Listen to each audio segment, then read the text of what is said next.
સંજયભાઈ કવિ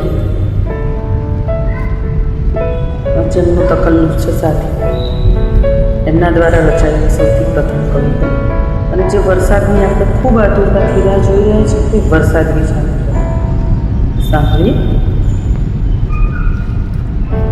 વરસાદી આ મોસમમાં ભીંજાવાનું ગમે, ભીની માટીની સુવાસને સૂંઘવાનું ગમે, ફૂલોની મહેકથી તરબતર થયું મન, હવાની આ લહેરખીને પારખવાનું ગમે, હરતો ફરતો આ વિચાર મગ્ન ફરવા રાહમાં, આ મીઠી મહેકને હૈયામાં સંગરવાનું ગમે, હું જાણે ક્ષિતિજની પેલે પાર ગયો છું, આવી મદભરી મોસમને નિરખવાનું ગમે.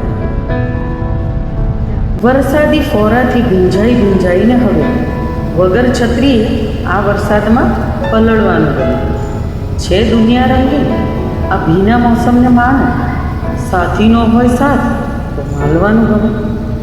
કેવી લાગી તમને સંજયભાઈ સાથીની તરીકે?